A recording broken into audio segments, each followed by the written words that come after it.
Na dor da peleja, luz, no riso tem lágrima, no adeus da saudade a voz que promete que em breve vai regressar. Na fé que eu já sei de cor, tem dor que eu não sei rezar. Há verbo que adjetiva, sujeito imperfeito amar. Nos dias que o tempo leva, memórias que vão chegar. No avesso que não se mostra, segredos pra se levar. Nem toda reza é santa, nem todo escuro é breu, nem toda beleza encanta, nem tudo que tenho é meu. Nem todo amor nos ama, nem todo ateu sem Deus, nem tudo que é não nos nega, nem tudo que sou é meu. No chão do sertão tem mar que espera pra renascer. No olhar sertanejo a sede de chuva é grito que clama aos céus. Na fé que eu já sei de cor, na dor que não tem razão, tem vértice no horizonte, perfeita contradição. Nos dias que o tempo leva, memórias que vão chegar. No avesso que não se mostra, segredos pra se levar. Nem toda reza é santa, nem todo escuro é breu, nem toda beleza encanta, nem tudo que tenho é meu. Nem todo amor nos ama, nem todo ateu sem Deus, nem tudo que é não nos nega, nem tudo que sou é meu. Nem toda reza é santa, nem todo escuro é breu, nem toda beleza encanta, nem tudo que tenho é meu.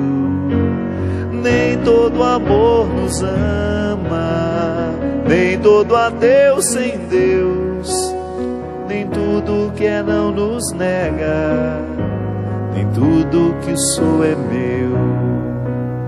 Nem tudo que sou é meu, nem tudo que sou é meu, nem tudo que sou é meu, nem tudo que sou é meu. Muito boa noite, é com muita alegria que nós começamos mais um programa de Direção Espiritual. A gente sabe que ninguém está livre das hipocrisias. É uma vigilância constante, não é verdade? Eu identifico as minhas, você identifica as suas. E é interessante que quanto mais a gente cresce na maturidade, maior é o nosso desejo de minimizar o poder da incoerência em nós. Quando eu falo de hipocrisia, eu estou falando das incoerências pessoais que nós alimentamos dentro de nós e que protegemos com as carcaças das aparências. É sempre assim. Talvez por medos, né? Eu costumo dizer que a criança, ela é naturalmente sincera. A criança, ela tem uma facilidade muito grande de ser coerente, de não ser hipócrita, porque ela fala a verdade. Ela não tem muito esse filtro que nós precisamos colocar para poder dizer ao outro o que ele não gostaria de ouvir.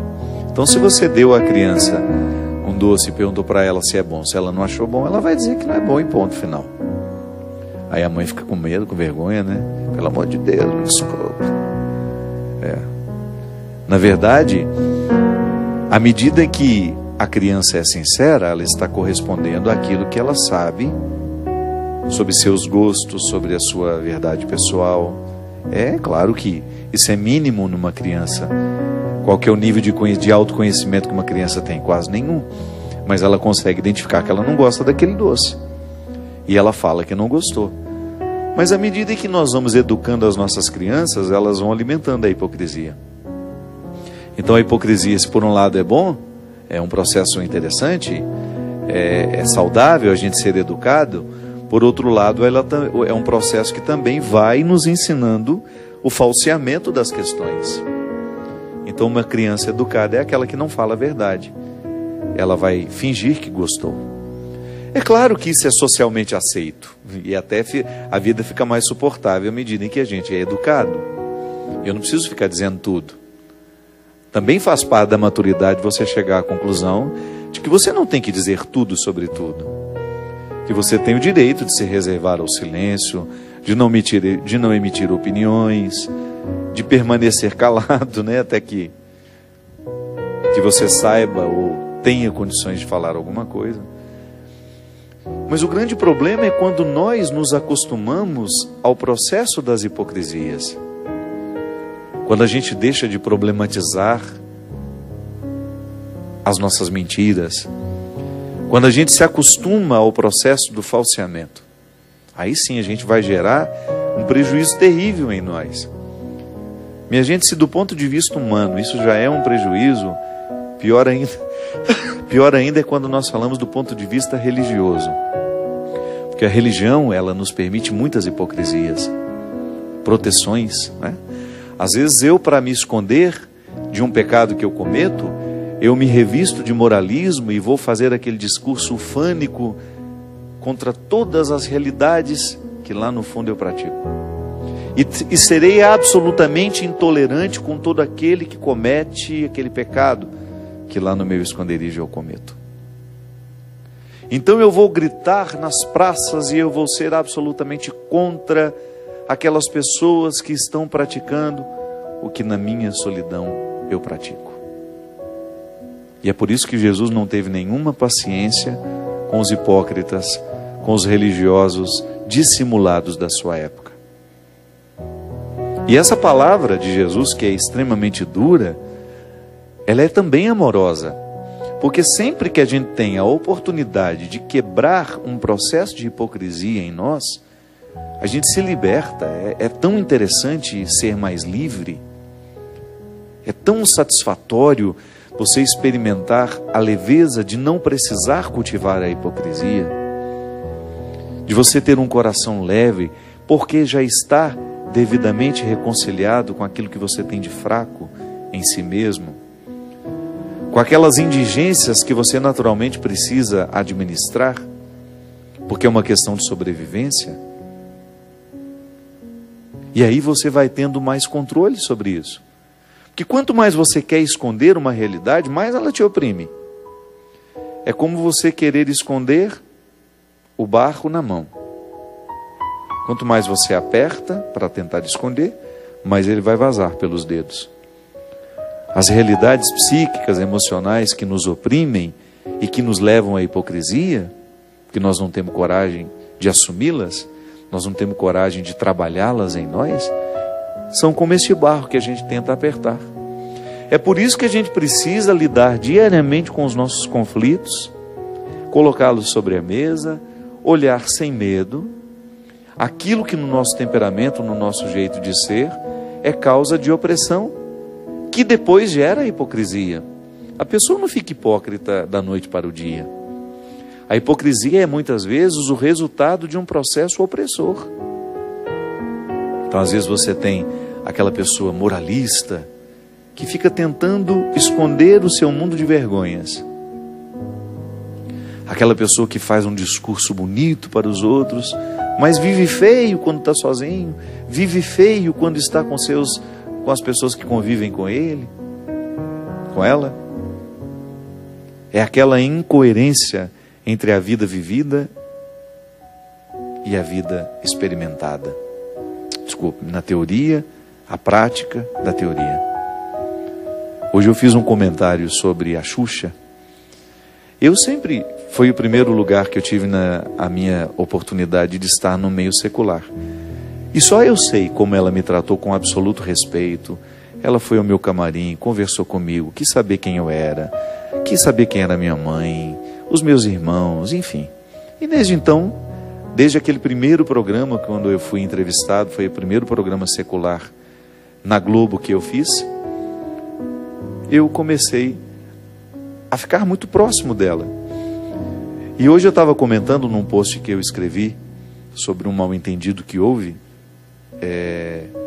que uma das coisas que eu mais admirei nela foi quando eu tive a oportunidade de ver a mulher, filha, mãe dentro de casa.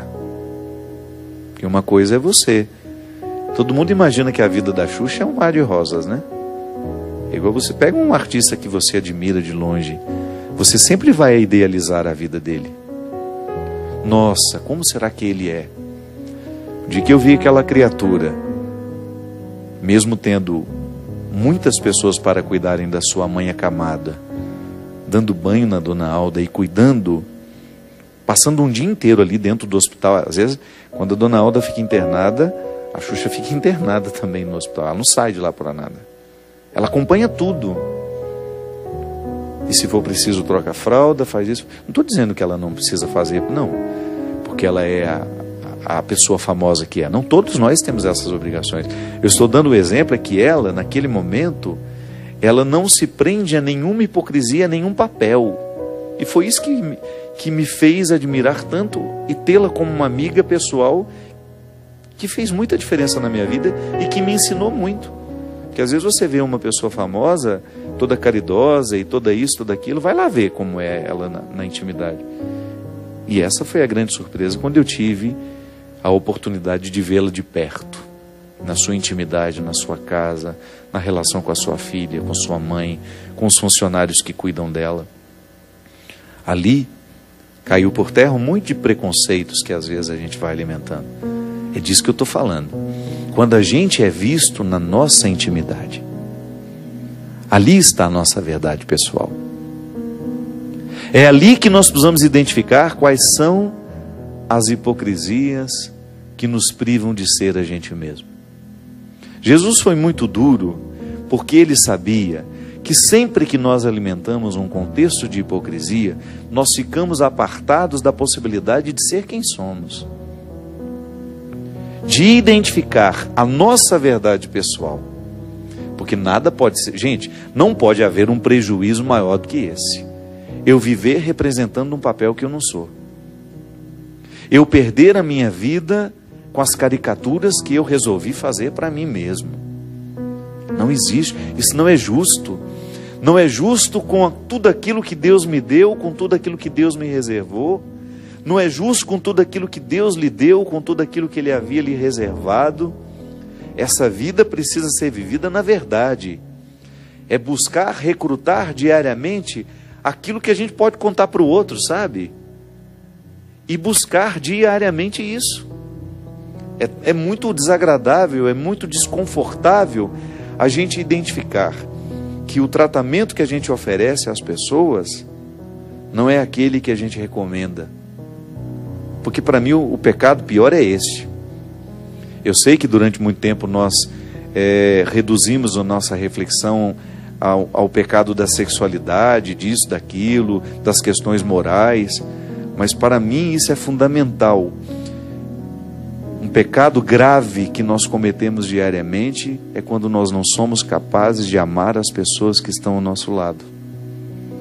Essa semana até um amigo meu estava me contando que estava muito chateado, que ele percebeu que uma ajudante dele estava roubando. E eu sei exatamente a dor que doeu no coração dele. Primeiro porque ele é uma pessoa boa demais, um coração generoso, não é alguém com quem eu convivo, mas eu sei que é. Existem pessoas que você não precisa conviver para saber que elas são boas. Você percebe de cara que aquela pessoa é do bem. E eu identifiquei exatamente o que doía nele, porque isso também já doeu em mim, e eu sei como isso é terrível. Não é o dinheiro que o outro leva da gente, mas é a confiança que se quebra. É muito desagradável você perceber que a confiança deixou de existir. Mas agora ele vai se tornar uma pessoa ruim E ele comentou: eu sou bom demais, eu acredito demais em todo mundo. Como se aquilo fosse um defeito, né? Não. O defeito é de quem rouba, não é da gente que confia, não. A gente vai continuar confiando. Claro que você vai ficando um pouco mais esperto e você vai confiando da maneira certa, né? Não fechando os olhos para tudo aquilo que você também deveria saber. Mas é assim que a gente vai, muitas vezes, endurecendo o nosso coração. Quando você, percebendo que o mundo não tem sido generoso com você, você deixa de ser generoso com o mundo.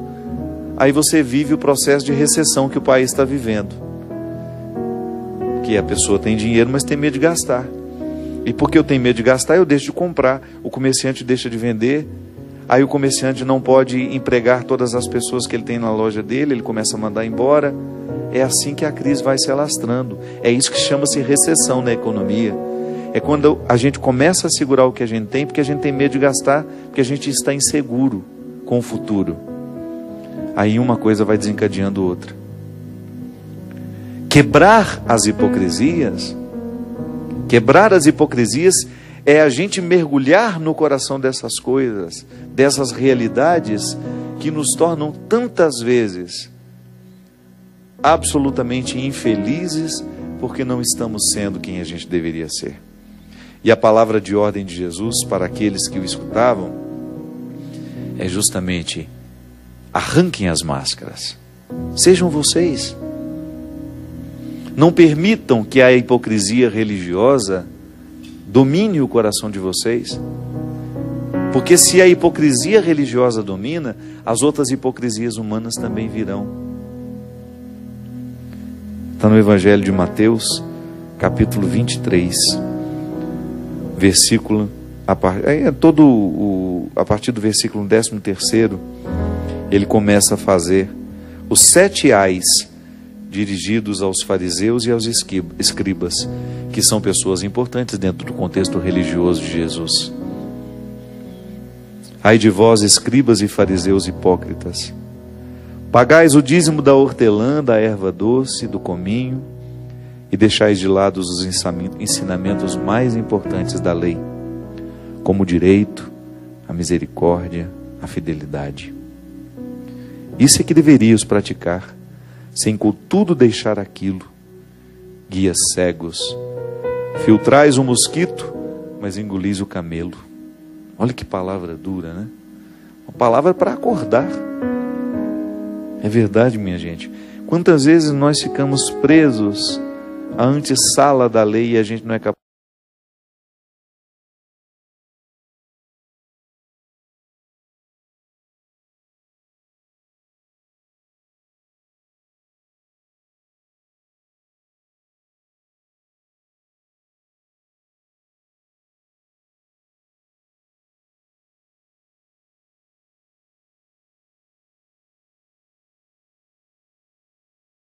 de chegar ao coração dela. A gente faz só a primeira parte do dever de casa, por causa de preguiça.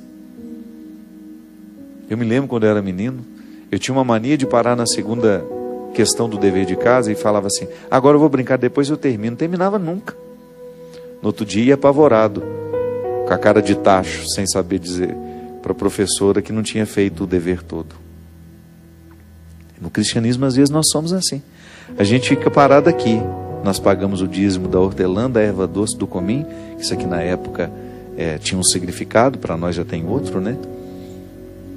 Mas a gente deixa de lado os ensinamentos mais importantes da lei, como o direito, a misericórdia, a fidelidade.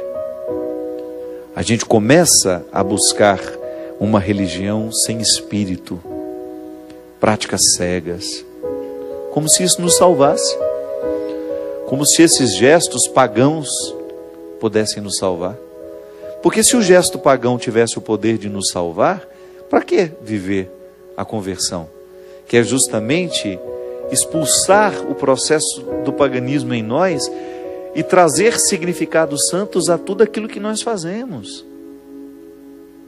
Eu administrar as minhas hipocrisias, eu no meu dia a dia buscar os recursos espirituais para que eu tenha condições de ser mais verdadeiro, ser mais inteiro, ir diminuindo o processo do pecado na minha vida, Ah, padre, mas não é tudo que a gente consegue. Eu sei, é processual.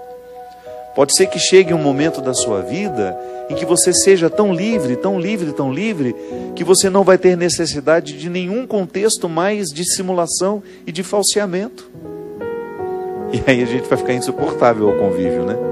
Vamos lá? Não, obrigado. Por quê? Porque eu não quero. Não vou perder meu tempo com isso mais.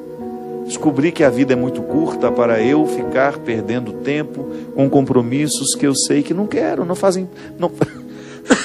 fazem parte das minhas escolhas. Essa vida social intensa que nós temos, né? Como dizia a Aziza na semana passada no programa, né? Me dá o seu celular, o número do seu celular. Eu falei, não, meu celular é para contatos pessoais, ela dizia. Aí a pessoa leva aquele susto. Estabelecer os limites da gente, sabe, do nosso território. Isso é muito saudável. A gente vai alcançando uma liberdade interior que depois vai provocando em nós um desapego. É impressionante. Às vezes nós falamos de desapego material, né? O desapego material é apenas uma consequência do desapego espiritual, que só a espiritualidade nos ajuda a viver. Retirar uma roupa de um guarda-roupa que está sobrando e doar requer um movimento anterior, que é retirar os entulhos que nós temos dentro de nós. Sabe qual é o entulho? A gente achar que aquelas roupas nos protegem, que elas nos fazem melhor, mais bonito, mais isso, mais aquilo. A gente não ter coragem de perder, de abrir mão, são os entulhos. Aquela pessoa que quer ser eternamente famosa, eternamente reconhecida, a custo da própria vida, da própria saúde. Não tem coragem de estabelecer não. Não tem coragem de estabelecer limites a realidades que estão sendo absolutamente fragilizadoras. Por quê? Porque quer ficar sempre no topo. Na vida profissional acontece muito isso. Quantas pessoas você vê perdendo a própria vida para manter aquele cargo, para ser eternamente o chefe, para ser eternamente o respeitado? Faltou um desapego interior de pensar, perdeu aqui, a gente ganha em outro lugar. A gente só não pode perder quem a gente é. O resto, tudo pode ser perdido, que a gente trabalha e constrói de novo. Agora, se a gente perde quem a gente é, esse prejuízo é irremediável. E às vezes, o contexto das nossas hipocrisias escondem as situações em que a gente está se perdendo de nós mesmos. É aquela eterna mentira, que a gente não tem coragem de dizer a nós o que nós precisamos ouvir, em relação à nossa vida pessoal, em relação às nossas escolhas. A gente vai dando eternas justificativas, infundadas, mentirosas, mas que naquele momento parece confortável, alivia a gente do enfrentamento que a gente precisa viver. Ter coragem de olhar para esse evangelho aqui, minha gente, não é fácil não. Ai de vós, escribas e fariseus hipócritas, limpais o corpo e o prato por fora. Desculpe-me. Limpais o copo e o prato por fora, mas por dentro estáis cheios de roubo e cobiça. Fariseu cego, limpa primeiro o copo por dentro, que também por fora ficará limpo. É por dentro que nos adoece. A sujeira que nos mata não é a que está de fora do copo, é aquela que vai contaminar o alimento. Por isso que às vezes nós somos tão puristas, né? Nós queremos limpar. Já viu pessoa que tem mania de limpeza? Não estou dizendo que é todo mundo não, viu? Senão você vai querer mandar sua mãe lá pro psiquiatra. Geralmente, essa necessidade excessiva, doentia, de limpar os ambientes, de lavar sempre as mãos, estão associadas a situações que nós não conseguimos limpar dentro de nós. Muitas vezes ligadas a abusos sexuais que aquela criança sofreu, pedofilia na infância. Claro, se é pedofilia, é na infância. Pedofilia que aquele adulto traz dentro de si. São situações que ele fica tentando limpar por fora, mas na verdade a sujeira que incomoda é aqui dentro, é na mente, é na alma. A gente é complexo demais. Por isso Jesus fala com tanta perspicácia, por isso que ele é tão cirúrgico na sua palavra. Gente, é impressionante como nós fazemos isso mesmo. A gente limpa o copo por fora. A gente trava uma luta tão desonesta. Por quê? Porque nós ficamos querendo curar em nós por lados ou por situações que não terão acesso ao que de fato nos adoece. São aqueles falsos conflitos, né? A pessoa precisa tomar uma decisão na vida, mas ela não entra pela porta certa para que ela tenha condições de acessar o cômodo que de fato precisa da reforma. Ou então você chegar à parte do alicerce onde existe a trinca, que está fragilizando a estrutura da casa inteira.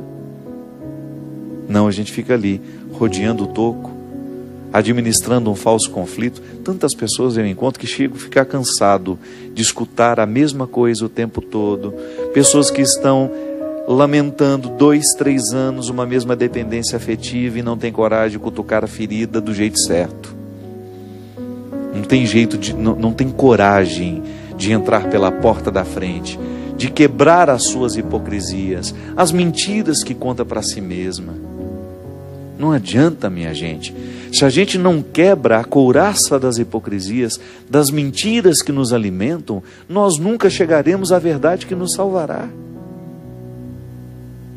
Se a gente insiste em manter essas aparências mentirosas, alimentando falsos conflitos, dando respostas a nós mesmos que já não nos respondem há anos, só para tentar nos justificar diante dos outros, ou para ficar parecendo mais bonitinho, mais inteligente, mais equilibrado, quando na verdade lá dentro nós estamos num poço de necessidade, de conflito. Tudo isso porque a gente não tem coragem de olhar de frente o fantasma que nos assombra. Ai de vós, hipócritas, sois como sepulcros caiados, por fora parecem belos, mas por dentro estão cheios de ossos de cadáveres e de toda podridão. Às vezes nós fazemos isso mesmo. Por dentro somos aquele amontoado de podridão e por fora um sepulcro bonitinho, pedra polida, florido. A gente sabe que isso não alimenta ninguém. Por isso que a gente não pode, em nenhum momento, se a gente quiser de fato ser um religioso, com todas as forças dessa palavra, de estar religado a Deus e ao mundo naturalmente, e às pessoas que nos cercam, se a gente quiser ser de fato um religioso sem a força das hipocrisias agindo sobre nós, ou então minimizando o poder dessas hipocrisias em nós, nós teremos de viver o enfrentamento de todos os sepulcros que nos habitam. Nós vamos para um rápido intervalo, a gente volta já já. Fica comigo aí.